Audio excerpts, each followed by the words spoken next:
Greetings, Commanders, and glory to mankind. Welcome to today's Thargoid War Update for Saturday, October 26, 2024. 4 items on the agenda today. First, the state of the war. Second, the final question mark campaign against Titan Kohio.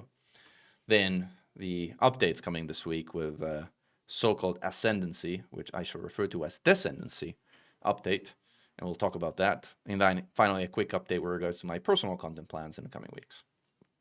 So, let's begin with State of the War.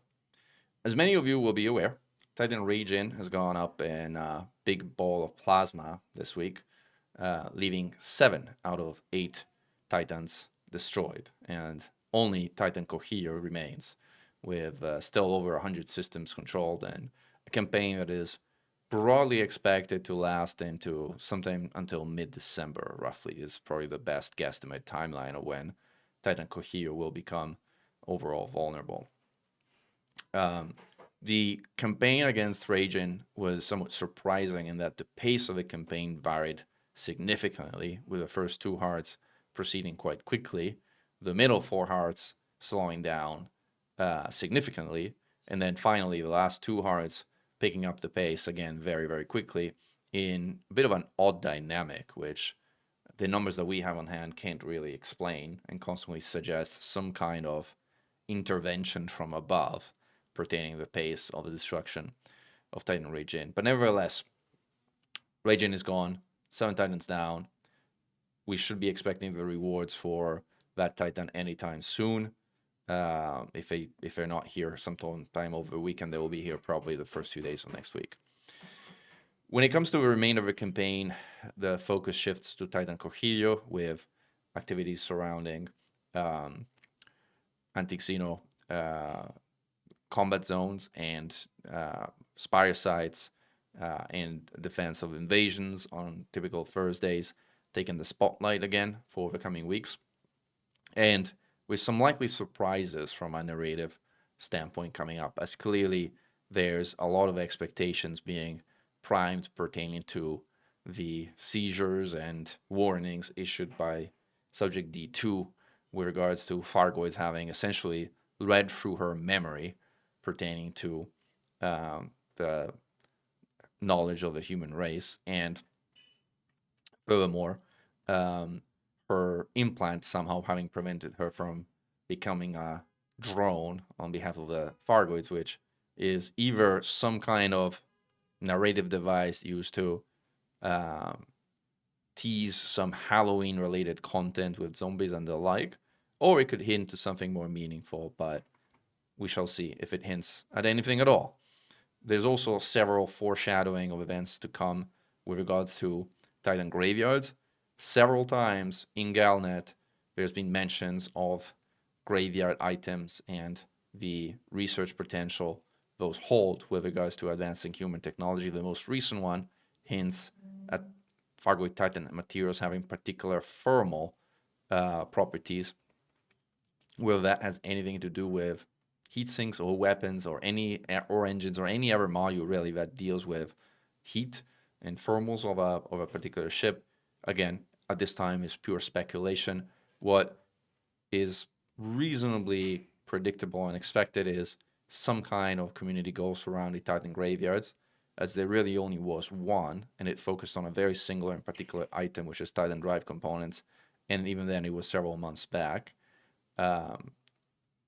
With regards to all the other materials that are gatherable in Titan graveyards, there really hasn't been anything going, and so since we're just about to run out of Titans, it is quite predictable that there's going to be some kind of event, community goal or otherwise, in-game activity that centers around Titan graveyards at some point in the foreseeable future.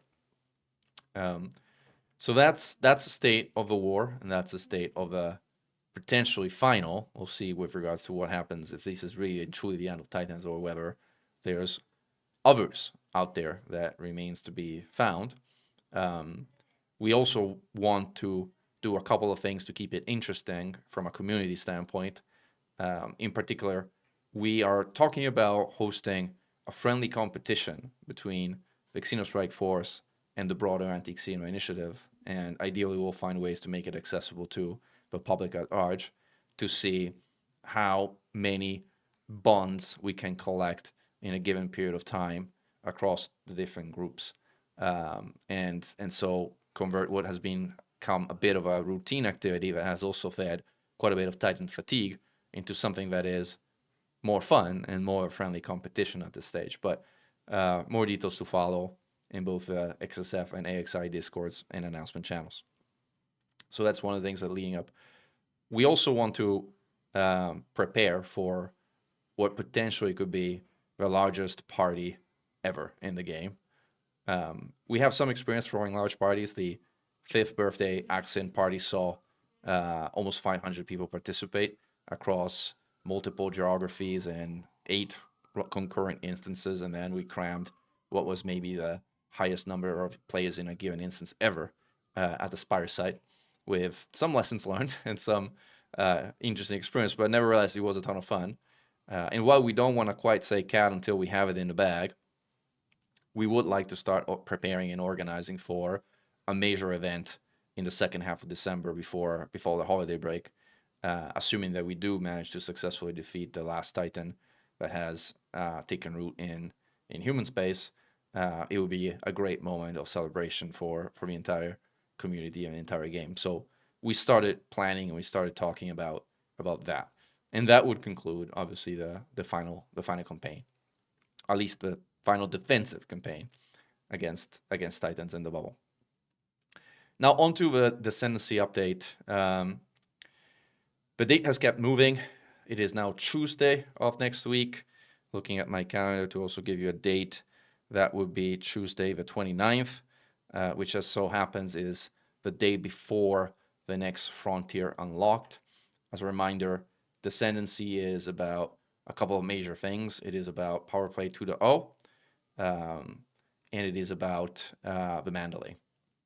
So the Mandalay should be purchasable for ARCs. Presumably, if they do what same thing they did between the Python Mark II and the Type 8, that also means that the Type 8 will become purchasable for credits on Tuesday. And then there's Power Play 2.0, which there's very different opinions among creators. You've heard my opinion in a previous video, which I will not excessively rehash. Personally, I believe it is little more than a reskin of a current system and still fundamentally flawed, and consequently not all that interesting. Others violently disagree with me, and that's okay. We'll see next week, and in the following weeks, like how much of a success it has among the community. I would be nothing happier than being proven wrong on this one. Like, I'd be delighted to be proven wrong on this one. So hopefully I am proven wrong, but again, we shall see. Again, with Descendancy, there's going to be a Frontier Unlocked on Wednesday. We will see what they speak to. The most interesting thing, in my personal opinion, is going to be the next major feature announcement that they promised us they would be revealing, in which there's been wild speculation in the community with regards to what that could be. Possibly the most accredited theory is base building, but it may very well not be. Some people have spoken about EVA activities, as in being able to actually leave your ship in an EVA suit. But again, there's only fractional evidence with regards to that being a thing. A lot of folks keep talking about ship interiors, but alas, there is zero evidence that the feature update has anything to do with ship interiors. And even if it did, I'm kind of be scratching my head with regards to what exact gameplay loop they have in mind. Should they even be introducing ship interiors in a game like Elite Dangerous, where even simple multi-crew is already so fundamentally broken that it's essentially non-functional? So again, very hot topic that I will not get into any deeper, because again, I have seen absolute zero evidence that ship interiors would be the updated feature, but we shall see. Or it could be something entirely different, like that the folks at FDev actually managed to keep truly secret and truly under wraps for all this time. Again, we shall see.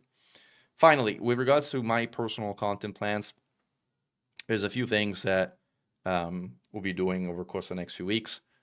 For one, we will have a frontier really unlocked, which essentially will be the commentary surrounding the frontier unlocked video, where we unpack and translate into plain speak and reality what we actually hear on that stream regarding Elite Dangerous. So that's going to be one thing I will be doing in the next week. Then um, Commander Rainman has already in early access taken down a Hydra with the Mandalay. I told him that since it's a comparatively easy thing to do, he had to do it either as a no-hit Hydra run or he didn't count. And consequently, I will be trying my luck or trying my sort of best at doing a no-hit run against the Hydra in the Mandalay once it releases. We'll see how that goes. I think it's going to be comparatively easy compared to a universe of other things that I've done, which are much harder, but we shall see if it does prove to be easy or not. So that it'll be probably either a live stream or I don't know if it'll be a live stream or a video, like depending on circumstances, maybe one or the other, or maybe both. But that will be one of the things we do with a Mandalay. I have also been toying with the idea of doing a video on Star Sector. I've actually put a survey out, and it has mind blown me away that over 90% of the folks who follow this channel, according to the survey, have never played Star Sector, which I find to be probably the best game you never heard about, because it is not available on Steam and any of the major distribution platforms. But it's an absolutely fantastic spaceships game. Slightly different than, it's not a first person fly your own spaceship thing. It's more a tactical build and manage your own fleet game. But it's kind of an awesome little game. So I might be doing a let's play, depending on interest, on that one as well over the coming few weeks. And then finally, when it comes to Bag Smashers, the next episode was Bag Smashers, which would be number 5 after we've done the Chieftain, the Crate, the Partner Mark II, and the Anaconda so far, the first 4 episodes. Number 5 would be on the Federal Corvette. The thing is, I know practically nothing about the AX Federal Corvette, as I don't even have one, so I can't credibly do it myself. So I've tapped into the institutional knowledge of 4 different incredibly accomplished AX pilots who fly the Vet, or even main the Vet as far as AX is concerned. Commanders such as Vini 500-300, Commander Xarian, Commander Ariana Stormrage, and others. So I'll be working with them on the talk track and on actually getting some reliable, useful information about the AX Vet, since again, I'm not the expert on this one, they are. But they've kindly offered to work with me on it. So I'm confident that we're going to get a really good story around the anti-Xeno version of the Federal Corvette. And that's it. Those are my content plans for coming weeks. Would love to hear your thoughts on all of this, the state of the war, the upcoming plans regarding the campaign, the Descendancy update, and all my own personal content plans. Glory to mankind, Commander Mechan, over and out.